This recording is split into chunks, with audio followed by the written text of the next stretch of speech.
ನಮಸ್ತೆ ಎಲ್ಲರಿಗೂ.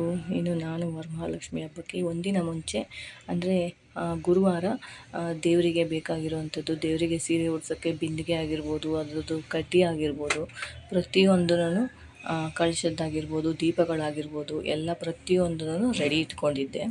ಜೊತೆಗೆ ನಾನು ನನ್ನ ಮಗ ಇಬ್ಬರು, ಅಂದರೆ ಈ ಸಲ ನಮ್ಮ ಮನೆಯವ್ರು ಸ್ವಲ್ಪ ಬ್ಯುಸಿ ಇದ್ದಿದ್ದರಿಂದ ನಾನು ನನ್ನ ಮಗ ಇಬ್ಬರು ಹೋಗಿ ಹಣ್ಣುಗಳೆಲ್ಲ ತೊಗೊಂಡು ಬಂದ್ವಿ.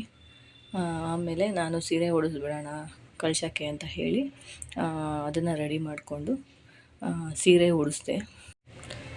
ಸೀರೆ ಎಲ್ಲ ಉಡಿಸಾದ್ಮೇಲೆ, ಅಂದರೆ ನಾನು ಮೊದಲೇ ಅದನ್ನು ಫೋಲ್ಡ್ ಮಾಡಿ ಎಲ್ಲ ಇಟ್ಕೊಂಡು ಎಲ್ಲ ಮಾಡಲಿಲ್ಲ ಈ ಸಲ. ಮತ್ತು ಬ್ಲೌಸ್ನ ಕಟ್ ಮಾಡಬಾರ್ದು ಅಂತ ಹೇಳಿದರು, ಸೀರೆಗೆ ಕತ್ತರಿ ಹಾಕಬಾರ್ದು ಅಂದಿದ್ದರಿಂದ ಸೊ ನಾನು ಸೀರೆಗೆ ಕತ್ತರಿ ಎಲ್ಲ ಹಾಕದೆ ಅದನ್ನು ಹಾಗೆ ಉಡಿಸಿದ್ದೀನಿ ಈ ಸಲ. ಹೇಗಿದೆ? ತುಂಬ ಚೆನ್ನಾಗಿ ಕಾಣ್ತಿದೆ ಅಲ್ವಾ? ನನಗಂತೂ ತುಂಬ ಖುಷಿ ಆಯಿತು. ಈ ಸಲ ಸ್ಯಾರಿ ತುಂಬ ಚೆನ್ನಾಗಿ ಕುತ್ಕೋತು. ನಾವು ಹೆಂಗೆ ಫೋಲ್ಡ್ ಮಾಡಿದ್ವಿ ಅದೇ ಥರ. ಮತ್ತು ಇನ್ನೊಂದು, ನಾನು ಕಾಸ್ಟ್ಲಿ ತೊಗೊಳಕ್ಕೆ ಹೋಗಲಿಲ್ಲ. ಕಾಸ್ಟ್ಲಿ ತೊಗೊಂಡು ಬೀರುವಲ್ಲಿ ಯಾವಾಗೋ ಅಪರೂಪಕ್ಕೆ ಹಾಕೊಳ್ಳೋದಕ್ಕಿಂತ ನಾವು ದೇವಸ್ಥಾನಕ್ಕೆ ಹೋಗುವಾಗ ಹಾಕೊಳ್ಳೋಕ್ಕೆ ಸಿಂಪಲ್ಲಾಗಿ ಎಲ್ಲನೂ ದೂರ ದೇವಸ್ಥಾನಕ್ಕಾಗಿರ್ಬೋದು ಅಥವಾ ಹತ್ರ ದೇವಸ್ಥಾನಕ್ಕಾಗಿರ್ಬೋದು ಆವಾಗವಾಗ ಉಟ್ಕೊಳ್ಳೋಕ್ಕೂ ಚೆನ್ನಾಗಿರುತ್ತೆ ಅನ್ನೋದಕ್ಕೋಸ್ಕರ ಸಿಂಪಲ್ಲಾಗಿರೋದೇ ತೊಗೊಂಡೆ. ಅದ್ರ ಬದಲು ಅದ್ರ ಮೇಲೆ ಸೀರೆ ಮೇಲೆ ಇನ್ವೆಸ್ಟ್ಮೆಂಟ್ ಮಾಡೋದಕ್ಕಿಂತ ಯಾವುದಾದ್ರೂ ಒಂದು ದೇವ್ರದ್ದು ವಸ್ತು ಆಗಿರ್ಬೋದು, ಅಥವಾ ಇಲ್ಲ ಅದೇ ದುಡ್ಡನ್ನ ಒಂದು ಹುಂಡಿಯಲ್ಲಿ ಹಾಕಿಟ್ಟು ನೆಕ್ಸ್ಟ್ ಇಯರ್ ವರಮಹಾಲಕ್ಷ್ಮಿಯಲ್ಲಿ ಏನಾದ್ರು ತೊಗೊಳಕ್ಕಾಗಿರ್ಬೋದು. ನಾನು ಈ ಸಲ ಈ ಹೂಮಾಲೆ ತೊಗೊಂಡೆ. ಹೋದ ಸಲ ನನ್ನ ಕೈಲಿ ಆಗಿದ್ದನ್ನ ಸ್ವಲ್ಪ ಕೂಡಿಡ್ತಾ ನಮ್ಮ ಮನೆಯವ್ರನ್ನ ನನಗೆ ಈ ಸಲ ಇದನ್ನು ತಗೊಂಡು ಕೊಟ್ಟರು. ಜೊತೆಗೆ ನನಗೆ ಅಂತ ಕಾಲು ಚೈನ್ ಕೊಡಿಸಿದ್ರು. ಅದೊಂದು ಖುಷಿ. ಆ್ಯಕ್ಚುಲಿ ಈ ಸಲ ನಾನು ತೊಗೊಂಡಿದ್ದು, ಈ ವರ್ಷದಲ್ಲಿ ವರಮಹಾಲಕ್ಷ್ಮಿಗೆ ತೊಗೊಂಡಿದ್ದು ನಾನು ಈ ಹೂಮಾಲೆ. ಜೊತೆಗೆ ಇನ್ನು ಲೇಟ್ ಆಗಿಬಿಡುತ್ತೆ ಅಂತ ಹೇಳಿ, ಬೆಳಗ್ಗೆ ಲೇಟ್ ಆಗುತ್ತೆ ಅಂತ ಹೇಳಿ ರಾತ್ರಿಯೇ ಬಾಗಿಲೆಲ್ಲ ತೊಳೆದು ರಂಗೋಲಿ ಹಾಕಿರಲಿಲ್ಲ. ಬೆಳಗ್ಗೆ ರಂಗೋಲಿ ಹಾಕೋಕ್ಕೆ ಸರಿ ಹೋಗುತ್ತೆ, ಈಸಿ ಆಗುತ್ತೆ ಅಂತ ಹೇಳಿ. ಅಂದರೆ ಪರ್ಕೆಯಲ್ಲಿ ಅಷ್ಟು ಬೆಳಗ್ಗೆ ಗುಡಿಸುವಾಗ ಮಲಗಿರೋರಿಗೆಲ್ಲ ಒಂಥರ ಡಿಸ್ಟರ್ಬೆನ್ಸ್ ಅಂತ ಅನ್ಸೋದಕ್ಕಿಂತ ಚೆನ್ನಾಗಿರಲ್ಲ ಅಂಥೇಳಿ ರಾತ್ರಿನೇ ಎಲ್ಲ ತೊಳೆದ್ಬಿಟ್ಟು ದೇವರಿಗೆಲ್ಲ ಅಲಂಕಾರ ಮಾಡೋಣ ಅಂಥೇಳಿ ನೈಟ್ 11:30 ಆಗೋಗಿತ್ತು. ಅಮ್ಮಂಗೆ ಹಾಲಲ್ಲಿ ಮುಖವಾಡ ತೊಳೆದ್ಬಿಟ್ಟು ಅಲಂಕಾರ ಮಾಡಿಬಿಡೋಣ ಅಂತ ಹೇಳಿ ಅಲಂಕಾರ ಮಾಡಿದೆ. ಆಮೇಲೆ ನಾನೊಂದು ಸ್ವಲ್ಪ ಹೊತ್ತು 1 ಅವರ್ ರೆಸ್ಟ್ ತೊಗೊಂಡೆ. ಯಾಕಂದರೆ ಇನ್ನು ಬೆಳಗ್ಗೆ ಪೂಜೆ ಮಾಡುವಾಗ ತೂಕಡಿಕೆ ಆಗಿರ್ಬೋದು, ಆಕಳಿಕೆ ಬರೋದಾಗಿರ್ಬೋದು, ಇನ್ನು ನಾವು ಅಷ್ಟೋತ್ತರ ಓದುವಾಗ ಆಕಳಿಕೆ ಬರೋದಾಗಿರ್ಬೋದು, ಆ ಥರ ಎಲ್ಲ ಆಗಬಾರ್ದು ಅನ್ನೋದಕ್ಕೋಸ್ಕರ 1 ಅವರ್ ನಾನು ರೆಸ್ಟ್ ಮಾಡಿ, ಇನ್ನು ನಮ್ಮ ಮನೇಲಿ ನಮ್ಮತ್ತೆ, ನಾನು, ನನ್ನ ಮಗ, ನಮ್ಮ ಮನೆಯವರು 4 ಜನ ಇರೋದು.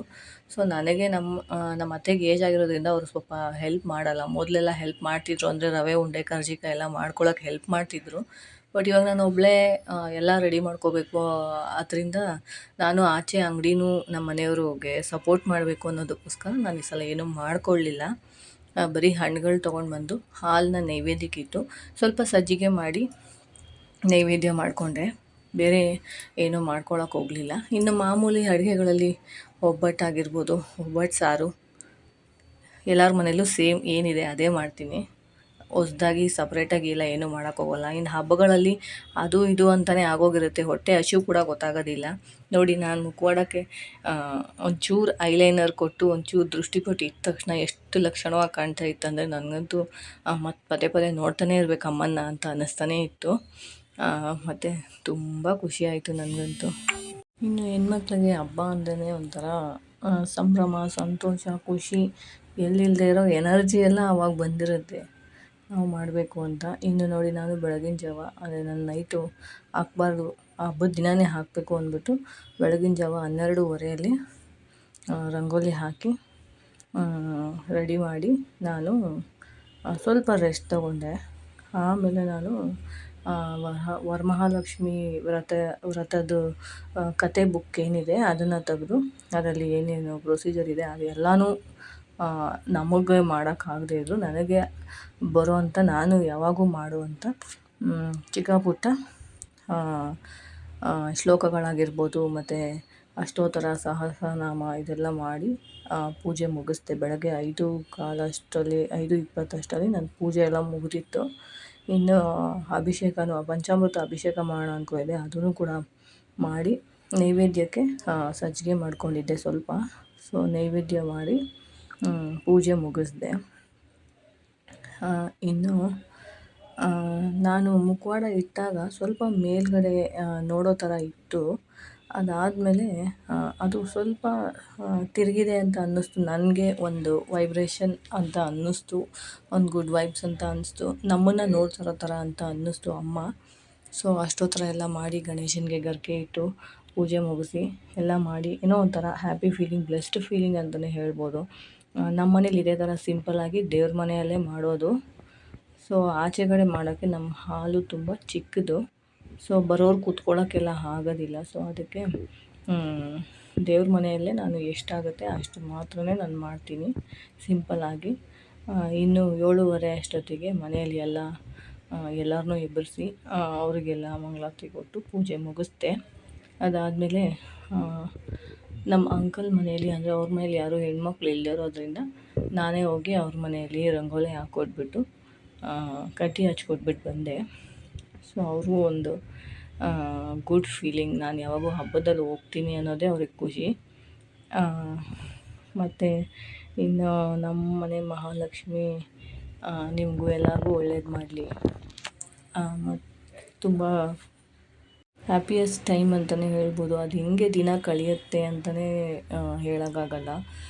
ವರಮಹಾಲಕ್ಷ್ಮಿ ಹಬ್ಬ ಬರ್ತಾಯಿದೆ, ಆಗಸ್ಟ್ ಬಂತು ಅನ್ನೋ ಹೊತ್ತಿಗೆ ಅದಕ್ಕೆ ಮುಂಚೆನೇ ಒಂದು 2 ತಿಂಗಳು ಮುಂಚೆ, 3 ತಿಂಗಳು ಮುಂಚೆಯಿಂದಲೇ ನಾನು ಈ ಥರ ಮಾಡಬೇಕು, ಈ ಸಲ ನಾನು ಆ ಥರ ಮಾಡಬೇಕು, ಈ ಸಲ ಅಂತ ಏನೇನೋ ಪ್ಲ್ಯಾನ್ಗಳು ಮಾಡ್ತೀವಿ. ಬಟ್ ಹಬ್ಬದ ಟೈಮಲ್ಲಿ ಗಡಿಬಿಡಿಯಲ್ಲಿ ಒಂದು ದಿನಕ್ಕೋಸ್ಕರ ನಾವು ಎಷ್ಟು ಅದಕ್ಕೆ ಅಂತ ಟೈಮ್ ಕೊಟ್ಟು ನಮ್ಮ ಮನೆಯಲ್ಲಿ ಲಕ್ಷ್ಮಿ ನಾವು ಈ ಥರ ಕೂರಿಸ್ಬೇಕು, ಇದೇ ಥರ ಮಾಡಬೇಕು, ಹಂಗೆ ಮಾಡಬೇಕು, ಹಿಂಗೆ ಮಾಡಬೇಕು, ಈ ಸಲ ವರಮಹಾಲಕ್ಷ್ಮಿಗೆ ಏನು ತೊಗೋಬೇಕು ಅಂತ ಪ್ರಿಪ್ರೇಷನ್ಸ್ ಮಾಡೋದಿದೆಯಲ್ಲ, ಅದೇ ಒಂಥರ ಖುಷಿ ಕೊಡುತ್ತೆ. ಮತ್ತು ಇನ್ನು ನಾನು ಪೂಜೆ ಎಲ್ಲ ಮುಗಿಸಿ ಇನ್ನು ಸಾಯಂಕಾಲ ಎಲ್ರೂ ಅರ್ಶಿನ ಕುಂಕುಮಕ್ಕೆ ಕರಿಯೋಕ್ಕಂತ ಹೊರಟೆ.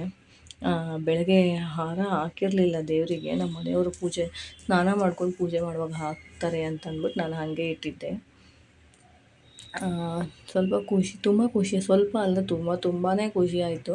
ಇನ್ನು ನಾನು ಮಲ್ಲಿಗೆ ಹೂವಿನ ಹಾರ ನಮ್ಮ ರಿಲೇಟಿವಲ್ಲೇ ಒಬ್ಬರು ಅಕ್ಕ ಇದ್ದಾರೆ, ಅವ್ರ ಕೈಲಿ ತರಿಸಿದ್ದೆ. ಅವ್ರ ಮನೆಯಲ್ಲೇ ಹೂವು ತಂದು ಕಟ್ತಾರೆ. ಸೊ ಅವ್ರ ಕೈಲಿ ತರಿಸಿದ್ದೆ. ಆಮೇಲೆ ಇನ್ನು ಪೂಜೆ ಎಲ್ಲ ಮುಗಿದ್ಮೇಲೆ ನೆಕ್ಸ್ಟ್ ದಿನ ಬೆಳಗ್ಗೆ, ಅಂದರೆ ನಾನು ಶನಿವಾರ ಅಂದರೆ ನೈಟ್ ಮಲಗುವಾಗ ಕಲಸಿ ಮಲಗಿದ್ದೆ. ನೆಕ್ಸ್ಟ್ ದಿನ ಬೆಳಗ್ಗೆ ಎದ್ದು ಎಲ್ಲ